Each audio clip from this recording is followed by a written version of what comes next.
पास मसला पूछने के लिए कुछ लोग आ गए तो 4-5 साल का बच्चा भी था जिसके वालिद ने गुस्से में अपनी बीवी को 3 तलाकें दी थी। तो छोटा सा बच्चा, कपड़े भी फटे पुराने, और हालत बता रही थी कि गरीबी है। तो जब मैंने मसला बताया कि 3 तलाकें हो गई हैं तो वापस जाने लगे, तो बच्चा मुझसे कहता है, देहाती आदमी तो कहने लगा, मौलवी साहब मेरी अम्मा ते नानी कहनी असन पूछ के आई आप कि हुण असीं लहदा ही रहना है। तो उस बच्चे की नौनिहाल की वो कैफियत देखी तो मैं रो पड़ा। मैंने कहा यार ये बच्चा बेचारा माँ बाप के होते हुए ये यतीमों जैसी ज़िंदगी गुजारेगा क्योंकि बाप ने तलाक दे दी। किस तरह मसाइल नहीं बताए लोगों को, तालीम से आगाही नहीं किया। और इसमें बहुत बड़ा जुल्म है उन लोगों का भी जो जनाजे पे खड़े होके तो कह देते हैं, मेरी तरह के लोग, अच्छे उलमा की बात नहीं करता, वो कह देते हैं देखो जिन लोगों को जनाजा नहीं आता, भैया आपने किस दिन इशा के बाद क्लास लगाई थी जनाजा सिखाने की? ये तो आपने कह दिया लोगों को कुरान जी ठीक नहीं आता। तो यहाँ तो बेचारी बीबियाँ जिनको सही पढ़ना नहीं आता वो मिशन बना लेती हैं कि मैंने इतने 100 को कुरान पाक पढ़ाना है, बेवा हो गई हूँ, तलाक याफ्ता हो गई हूँ, सारी ज़िंदगी कुरान पढ़ाऊँगी। हम क्यों ये मिशन नहीं बनाते, क्यों इस तरफ सफ़र नहीं करते? एक तो दीनी मालूमात में, दीनी उलूम में अपने आप को लगाएं और ज़ौक़ पैदा करें कि जो चीज़ें मुझे नहीं आती मैंने वो सीखनी है, जो मामलात मुझे नहीं आते मैंने उनकी तरफ सफ़र करना है। एक तो अपना ये मिजाज बनाएं। और जब आप दीनी उलूम सीखते हैं तो पता है कौन सा मंज़र कायम होता है? मंज़र वो बनता है कि हज़रत अबू हुरैरा भी दीन सीखा करते थे, हज़रत अब्दुल्ला इब्ने उमर भी असहाबे सुफ़ा में रहा करते थे, हज़रत अनस बिन मालिक भी रहा करते थे। और ऐसा मंज़र बनता है कि हज़रत सैयदा खदीजतुल कुबरा रज़ी अल्लाह तआला अन्हा फरमाती हैं, सैयदा फातिमा हुजूर की गोद में बैठी होती थी और नबी पाक से बातें पूछती थी और हुजूर उन्हें बता रहे होते थे। सैयदा आयशा हुजूर से दीन की बातें पूछती। चौथा हिस्सा हमारी फ़िक़्ह के उसूल हज़रत फातिमा की, हज़रत आयशा सिद्दीक़ा की मरवियात पर मबनी है। अगर हमारी बच्चियां छोड़ दें डाइजेस्ट पढ़ना, छोड़ दें इधर उधर की मूवी देखना और वो किताब व सुन्नत पर आ जाएं, तो बहुत सारे मसाइल ऐसे हैं जो उलझने से पहले ही सुलझे हुए हों। दीनी तालीम का मिजाज और ज़ौक़।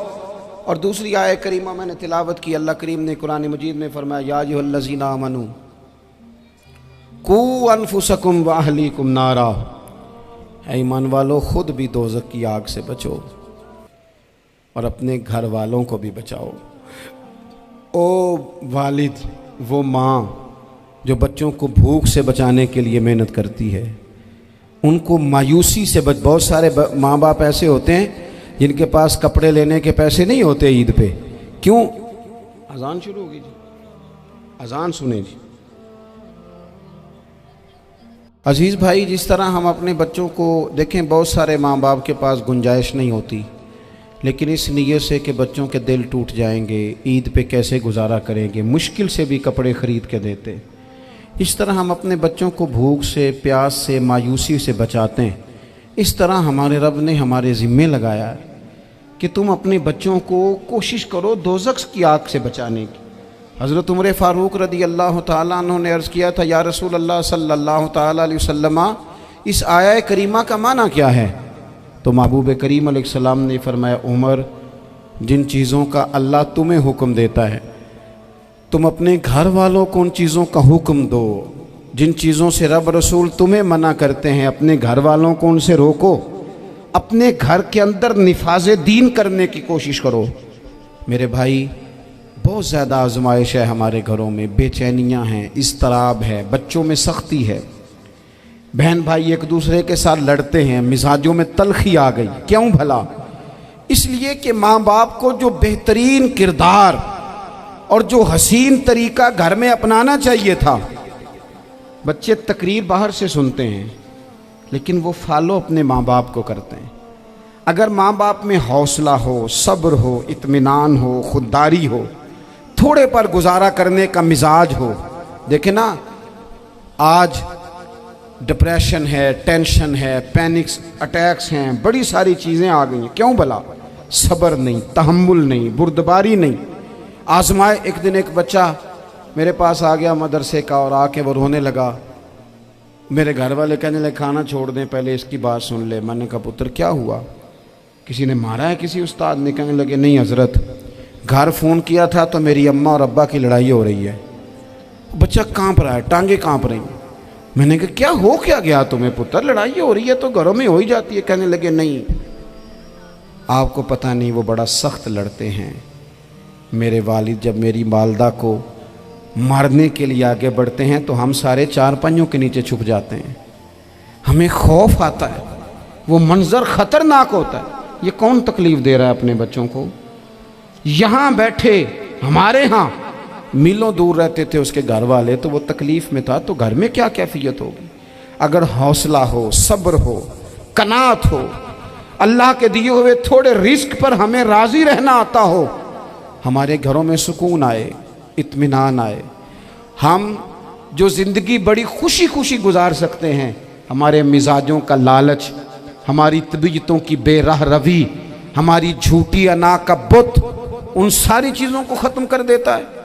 अपनी ज़िंदगी के अंदर अगर हम वो किरदार अपने बच्चों को दें, जिस किरदार में मोबाइल भी हो, जिसमें गाड़ी भी हो, जिसमें पैसे भी ला के अब्बा दराज में रखता हो, लेकिन वालिद का घर में मुसल्ला भी मौजूद हो, उसकी कोई तस्वीर भी हो, वो ये भी कहता हो कि खुदा ने अपने फजल से आज 5,000 दिया है तो इसमें 1,000 गरीबों का भी है, इसमें थोड़ा सा मैंने अल्लाह की रिज़ा के लिए भी रखा है। अगर कोई मुश्किल आ जाए तो वो बाप और माँ को सब्र करता हुआ देखते हो। अगर एक बाप बात करे तो दूसरा बर्दाश्त करता हो। खुदारा अपनी औलादों को इस अजियत का शिकार न करो। अपने घरों के अंदर वो खुददारी, वो प्यार, वो वक़ार, वो मोहब्बत, वो अंदाज। आप थके हुए हैं, कोई शक नहीं, आप बहुत सारे मसाइल का बाहर शिकार होंगे, कोई शक नहीं, लेकिन आप बाहर से थक के आए हैं। और अगर आप बाहर अपनी फैक्ट्री के मालिक हैं और दफ्तर के बड़े हैं तो घर में भी तो आप बड़े हैं ना। आपकी माँ भी तो इंतज़ार कर रही है, उसने भी तो दुखड़ा सुनाना है ना आपको। आप ये देखिए कि आपके बच्चे भी तो इंतज़ार कर रहे हैं, वो चाहते हैं कि अब्बा आके बैठे तो हम उनके सीने पे चढ़ के थोड़ा खेलें। आपकी अहलिया मुंतज़िर हैं। कुछ बातें बीवी किसी और से नहीं कह सकती, सिर्फ अपने शौहर से कहती है, लेकिन वो तो आते ही जलाल में आ गए साहब। वो कहने लगे तू बड़ी नालायक है, मैं थका मांदा आया हूं और तूने मुझे कहानी सुना दी है। वो उस खातून से शिद्दत के साथ पेश आने लगे। मेरे रसूल पाक की हयात नूर को देखो, हज़रत उम्मे ऐमन हुज़ूर की रज़ाई वालदा हैं, उनकी भी खिदमत हो रही है। हज़रत हलीमा सादी आ रही हैं तो खिदमत हो रही है। हज़रत अब्बास हुज़ूर के चचा हैं तो करीम फरमाते हैं मेरे चचा हैं बाप की जगह पे। हुज़ूर दोस्त अहबाब सहाबा ग़ुलामों सब के साथ प्यार कर रहे हैं। 9 अज़वाज मुतहरात हैं घर के अंदर। और कैफियत ये है कि हुज़ूर सिर्फ उनकी ज़रूरतों का ही ख्याल नहीं करते, ख्वाहिशात का ही ख्याल नहीं करते, बल्कि मेरे करीम का तरीका ये है कि कोई बंदा आज बोल क्या रहा है, वो कहाँ खड़ा है, आज उसके जुमले किस तरह के हैं, उसका लहजा किस तरह का हो गया है और उसे ठीक कैसे करना है। महबूब इसका ख्याल फरमाते, तवज्जो करते। मैं कहता हूँ कि हम सबको शौक़ आया है आराम करने का। मैं सुबह 11 बजे से पहले अपने घर से निकल आया था और ये वक्त आ गया है और रात को खुदा जाने किस वक़्त घर पहुँचना है। कई दफ़ा कैफियत ये होती है कि गाड़ी से उतरते हैं तो फिर दिल करता है कि कोई उठा के चलाए ना कभी। इसके बावजूद बहुत सारे लोग नाराज़ रहते हैं कि हमसे मिल के नहीं गए, फ़ोटो नहीं खिंचवा के गए, फलानी जगह चाय नहीं पी के गए। ये तसलसल है। लेकिन मैं जितना मर्ज़ी थका मांदा घर जाऊँगा ना, कभी ऐसा नहीं हुआ कि मैं घर जाऊँ तो बड़ी टेंशन में जाऊँ। मेरी घर वाली एक दिन मुझसे कहने लगी आपने कभी नहीं कहा कि मैं थका हुआ आया। बंदा थक भी तो जाता ही है ना, कभी कहाँ करे ना। मैंने उसे कहा पता क्यों नहीं कहता, इसलिए नहीं कहता कि मैं नहीं चाहता कि मेरे बच्चे ये कहें कि हमने दीन नहीं पढ़ना, हमारा बाप तो बड़ी मुश्किल में है। हम अपने काम के बारे में अपने घर में शिकवे करते हैं। आप किसी बच्चे से पूछ लें कौन सा काम करना है, कहता जो अब्बा जी कर दे रहे हैं वो नहीं करना। क्यों? कि अब्बा जी हर रोज़ तो कहते हैं मैं बड़ा उलझ गया हूँ, ये काम बड़ा मुश्किल है। मैं चाहता हूँ कि मैं अपने बच्चों को ये बताऊँ कि पुत्र मैं तो जिधर जाता हूँ फूल ही फूल हैं। मैं तो जिधर से गुजरता हूँ मोहब्बत ही मोहब्बत है, मैं तो जिधर से देखता हूँ दुआएं ही मिलती हैं, ताकि उनका शौक़ पैदा हो। मेरे अजीज़, आप थोड़ा सा दिल बड़ा करें। अगर आप एक की वजह से पूरा घर सुकून में आ जाता है तो आप दिल बड़ा क्यों नहीं करते? जगह ढूंढते हैं बस मुझे कोई तंग ना करे, कोई मेरी बाप माँ बदौलत को कोई परेशान ना करे। बुखारी शरीफ सुनिए, हज़रत आयशा सिद्दीक़ा रज़ी अल्लाह ताला अन्हा बैठी हैं। हुजूर फरमाने लगे, आयशा आज एक बात ना बताऊं तुम्हें? या रसूलल्लाह बताइए। हुजूर फरमाने लगे, जब तुम मुझसे नाराज़ होती हो तब भी मुझे पता चल जाता है, और जब राज़ी होती हो फिर भी पता चल जाता है। तो हज़रत सैयद आयशा सिद्दीक़ा बात सुन के बड़ी खुश हुई। या रसूलल्लाह वो कैसे? हुजूर फरमाने लगे, कभी कभी तुम कसम उठाती हो।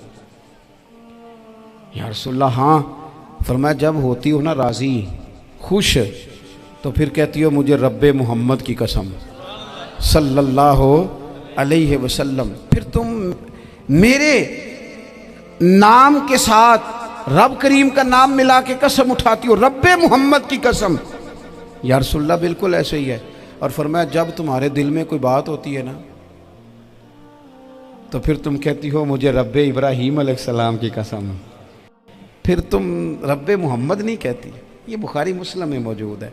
हज़रत आयशा सिद्दीक़ा ने तो बात सुनी तो खिल गई तबीयत, कहने लगी, करीम सदके जाऊँ, यहाँ तक ख्याल फरमाते हो? किसके जुमले कहाँ पहुँच गए, यहाँ तक ख्याल है? फरमाया, मुझे पता चल जाता है कि तुम्हारी कैफियत क्या है, कहाँ खड़ी हो। ओ भाई, हम तो अपनी माँ का भी ख्याल नहीं रखते।